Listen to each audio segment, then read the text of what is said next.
Je m'appelle Aymar du Châtenay, moi je suis éditeur, je fais des livres jeunesse, je publie notamment Le Petit Nicolas. Donc évidemment, a priori, ce que je fais, ce que j'édite, n'a pas grand rapport avec l'objet de ces rencontres. Et pourtant, une rencontre, c'est de ça qu'il s'agit, puisqu'il y a une dizaine d'années, il se trouve que je suis passionné par l'art, amateur, c'est une sorte de hobby, hors professionnel, hors mon activité professionnelle. J'ai rencontré, il y a donc 10 ans, la famille de Fernand et Nadia Léger. Ils habitent en France, et je vais chez eux, et là, ils ont sur le mur ce tableau. Ce tableau est un portrait de Fernand Léger, presque dans une veine réaliste socialiste, très figuratif, avec un motif très légérien, représentant le coq rouge. Et pourtant, je me dis, ce n'est pas de Fernand Léger. Je me tourne vers eux et je leur dis, mais de qui est ce tableau, daté, enfin, qui est d'ailleurs signé et daté de 1942, et ils me disent, ah ben c'est notre grand-mère qui peignait.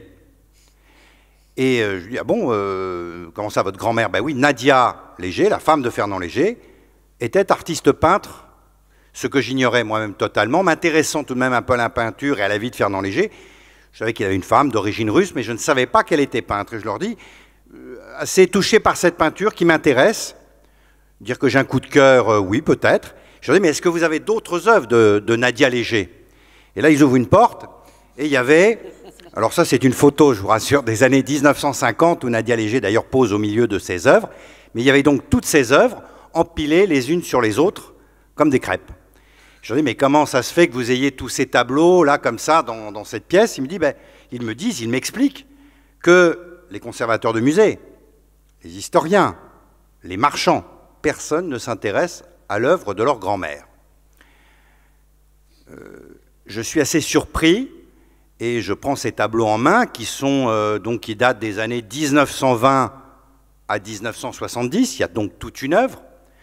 Je les trouve, de mon humble point de vue, d'une excellente facture, même des choses très belles.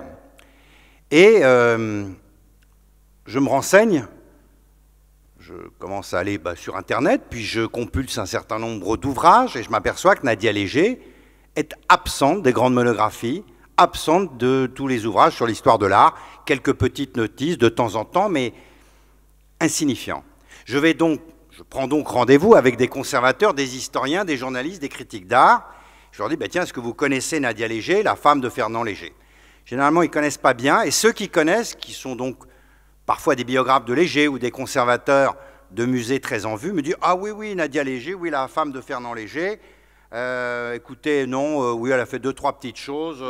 C'était une militante communiste enragée. C'était la femme de Fernand Léger. Elle a été la gardienne du temple. Après la mort de Léger, elle fera un grand musée, etc. » Bon, je sens une forme de condescendance et de mépris qui me titille. Et comme j'ai été journaliste, l'humiliation est quelque chose qui est un véritable ressort. Et très humblement, je me dis, écoutez, puisque tous ces gens-là, qui sont pourtant des sachants, qui ont une connaissance que je n'ai pas, semblent ne pas s'intéresser à cette peinture, ne pas l'avoir eue en main, eh bien je vais prendre cette œuvre à bras-le-corps et essayer de la faire connaître, de la présenter, de la mettre en lumière. La première question que je me suis posée, mais finalement Nadia Léger et la famille de Fernand Léger ne m'a pas attendu. Comment expliquer ce décalage qu'il y a entre cette œuvre, ce qui me semble être une œuvre importante, une œuvre majeure, et le fait qu'on n'en parle absolument pas? Alors les raisons sont classiques, très simples, elles ont été déjà largement évoquées. Nadia, c'est la femme de Fernand Léger. Bon, donc c'est un élément disqualifiant. Pour la faire très courte, elle ne peut pas avoir de talent. Ça a été souvent dit, c'est un schéma assez classique. Nadia est une immigrée russo-polonaise qui arrive en France dans les années 30, elle parle à peine français. Les femmes à cette époque, dans cette capitale internationale des arts qu'est Paris, ont leur place, mais disons que Nadia va être femme de ménage pendant 10 ans dans une pension de famille au Panthéon, et elle manie plus la serpillière que le pinceau. Disons que ce n'est pas facile. Elle est l'élève de Léger. Donc elle n'est qu'une élève de Léger. Elle devient la directrice de son atelier. Pourquoi? Parce qu'elle est devenue sa maîtresse, ce qui est un élément disqualifiant. Et puis en 1952, elle épouse la jeune Russe La petite paysanne russe, elle épouse le grand Fernand Léger. Elle devient Madame Léger. Ça suscite des envies. En 1955, Fernand Léger décède. Elle devient milliardaire. Elle hérite de toute la fortune de Fernand Léger et de toute son œuvre.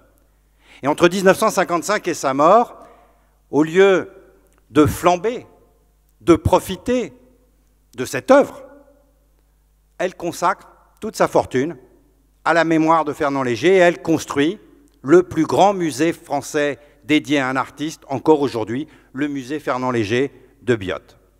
Elle est donc la gardienne du temple.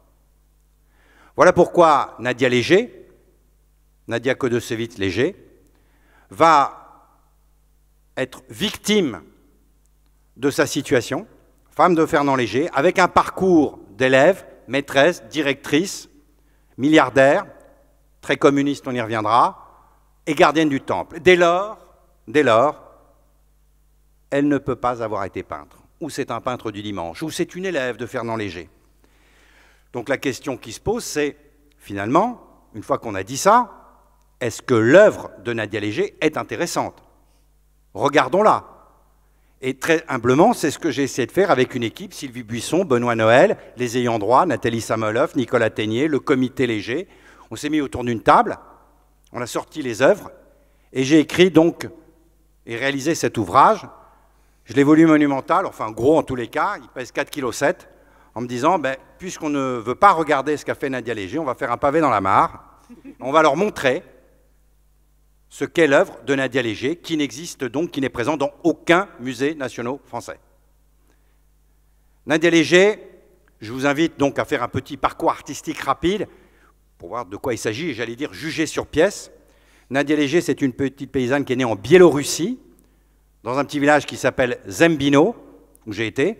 Ça, c'est sa maison natale. Elle y est toujours, elle appartient toujours à sa famille. Ce sont des gens extrêmement modestes. Ce sont des œuvres de Nadia Léger. Elle est de 1904, elle a à peine 15 ans. C'est une élève très douée. Elle sait qu'elle a ce don pour le dessin. Et la voilà à 15 ans. Et elle est totalement acquise aux idées de la révolution bolchevique de 1917. Là, c'est une grande opportunité pour elle, puisqu'elle va pouvoir accéder à tous ces ateliers d'artistes, je vais les appeler pour faire simple, ces ateliers nationaux. Elle se précipite dans une ville qui s'appelle Smolensk, qui est à côté de Vitebsk, où là règne en maître un des grands créateurs de l'art contemporain, qui est Kazimir Malevich, qui décore d'ailleurs, qui a chassé Chagall, et qui a décoré la ville aux couleurs du suprématisme, triangle, carré, rond. Elle fait partie de cette école. Elle est dans l'atelier de Malevich et de Streminski, dans cette ville de Smolensk. Ce qui est intéressant, c'est de penser que cette jeune Biélorusse, on va le dire simplement, sans éducation, est déjà au bon endroit. Elle a déjà la bonne intuition. Elle a déjà compris qu'il ne s'agissait pas de représenter avec son pinceau un bol en terre cuite, mais de faire un triangle, un carré, et d'arriver à une œuvre déstructurée. Elle a 16 ans, on est en 1920. Voici sa première œuvre réalisée sous l'égide de Streminski. Première œuvre d'ailleurs qui identifie à ce jour, détenue par les ayants droit, et qu'elle a pu ramener de Russie. Donc elle a peut-être fait d'autres, mais enfin voilà ce qu'elle fait. Et c'est assez amusant parce que c'est de la toile de jute, de toile de sac. Le cadre a été fait avec des morceaux de bois, peut-être de palettes, parce qu'on est en 1920 et que, évidemment, la Russie vit une période, l'Union soviétique, pardon, vit une période extrêmement difficile. C'est émouvant d'ailleurs parce qu'au dos, il y a écrit « Je suis à Smolensk, il faut que je travaille », quelque chose comme ça. Et puis elle a signé beaucoup plus tard, elle a remis son nom Léger, mais ça c'est une signature plus tardive. Malevich déclare « La peinture, c'est fini ». Vous savez, c'est le fameux carré blanc, carré noir sur fond blanc. Nadia est catastrophée. Et là, elle va dans une bibliothèque publique de Smolensk. Elle consulte une revue française à Smolensk. On est en 1921, 20-21. Donc l'esprit nouveau fondé par Le Corbusier est acheminé jusqu'en Union soviétique. C'est vous dire le prestige de ce type de revue. Et là, elle feuillette cette revue, elle tombe sur les reproductions que vous voyez. Elle prend un dictionnaire franco-russe, Fernand Léger. Elle dit voilà, c'est ça, c'est lui que je veux rencontrer. J'ai décidé d'aller à Paris. Et donc, elle décide d'aller à Paris. Elle passe par la Pologne, et ce qui ne devait être qu'une étape, elle va y rester 4 ans. Nadia est imprégnée de cette formation suprématiste, constructiviste. Voilà ce qu'elle peint à l'époque, c'est une gouache, jeune fille suprématiste, lorsqu'elle est en Pologne. Elle côtoie l'avant-garde polonaise que connaît bien Mathilda, qui s'appelle le Bloc, mais elle est également prise en auditeur libre à l'école des beaux-arts de Varsovie. Et là, c'est très amusant. Voici à droite un nu, peut-être un autoportrait d'ailleurs. Ça, c'est ce qu'elle fait pour le professeur. Et derrière la même feuille, il y a une œuvre constructiviste, et elle appelle ça « Protestation contre l'école des beaux-arts ». Elle est extrêmement douée, elle est en état de contestation, mais le cœur a ses raisons que, etc. Elle rencontre un élève qui s'appelle Stanislas Grabowski, lui-même artiste de l'avant-garde. Elle l'épouse contre l'avis de la famille de Stanislas Grabowski, qui est plutôt de la grande bourgeoisie polonaise, et qui vivent très très mal ce mariage avec une moujik bolchevique. Stanislas et Nadia continuent cet itinéraire vers la France, se rendent à Paris, ils arrivent en 1925, ils sont donc mariés. En 1925, Nadia va rue Notre-Dame-des-Champs à Paris, où se trouve l'atelier Fernand Léger. Elle frappe à la porte, il n'est pas encore là, il est toujours en voyage aux États-Unis. Elle est reçue par un peintre qui s'appelle Amédée aux enfants, et dont la femme est russe, ce qui facilite la communication. L'atelier Fernand Léger, à l'époque, est un laboratoire de la création, c'est un atelier extrêmement important.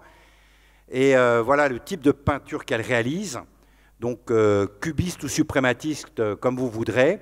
C'est une peinture extrêmement maîtrisée, très puissante. Le tableau de droite est exposé dans le cadre d'une exposition collective de l'atelier Léger, et il est acheté, on est en 1925-26, par la vicomtesse de Noailles, qui était une grande mécène collectionneuse, qui avait donc chez elle des Picasso, des Rembrandt, enfin pas des Rembrandt, pardon, des Picasso, des Degas, etc. Enfin, c'est l'une des plus grosses collections qui soit. Et c'est intéressant qu'elle ait acheté ce tableau à l'époque, donc elle avait à l'évidence un œil. Et c'est amusant parce qu'à l'occasion de la parution de ce livre, les petits-enfants de la vicomtesse de Noailles nous ont contactés pour nous dire « on l'a toujours ». Là, elle réalise quelques toiles sous l'influence de nos enfants, c'est-à-dire, et de Le Corbusier, c'est-à-dire dans une veine puriste. Et ça c'est aussi de Nadia Léger, inspirée par Aux enfants. Elle rencontre Harpe, et donc elle fera pas mal de formes biomorphiques dans l'esprit de Harpe. Et d'ailleurs, ce tableau, on en parlait tout à l'heure, il date de 1931. C'est un très beau tableau, enfin, c'est l'un des chefs-d'œuvre de l'œuvre de Nadia Léger, c'est le seul qui subsiste de cette époque-là, est exposé aujourd'hui au musée de Łódź, de Łódź, en Pologne. Mathilda le connaissait, on en a parlé. C'est une œuvre majeure, le musée de Łódź en Pologne étant l'un des grands musées de l'art contemporain moderne en Europe. Enfin, il y a toute une histoire, c'est une histoire absolument extraordinaire, et donc ce tableau y figure. C'est probablement le seul tableau de Nadia Léger exposé dans un grand musée aujourd'hui dans le monde. Ce qui est intéressant, ce que vous avez pu voir, c'est qu'il y a une sorte de fragmentation artistique de la part de Nadia, puisqu'elle touche aux différents styles, hein, cubiste, suprématiste, puriste, Harpe, le biomorphisme. En 1927, elle a une fille, Wanda, avec Stanislas Grabowski. La naissance de sa fille marque la séparation avec son mari. Là, elle devient, disons-le, la maîtresse de Fernand Léger. Elle est élève de l'atelier, mais chaque chose en son temps. Là, sa vie va prendre un tournant, va basculer.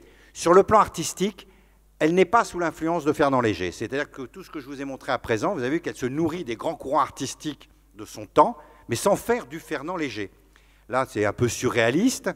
Voilà. Et puis, en 1933, elle adhère au Parti communiste. C'est une donnée importante.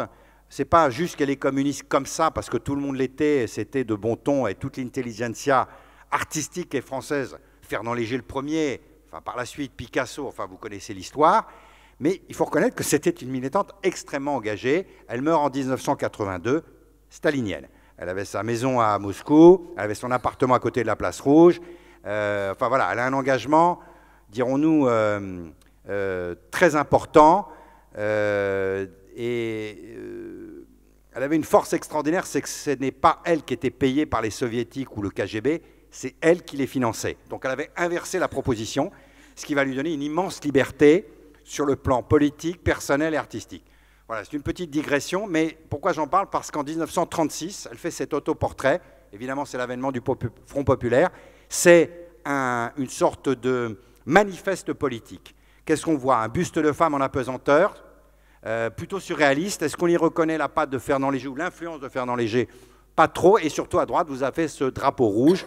Ça s'appelle d'ailleurs « Femme au drapeau rouge ». Ce tableau est intéressant parce qu'il marque comment dire, la création d'un style Nadia Léger, qui n'est pas sans rappeler d'ailleurs cet art du portrait qu'il y a chez Frida Kahlo, qu'elle rencontrera en 1939 d'ailleurs, et dont elle sera assez proche.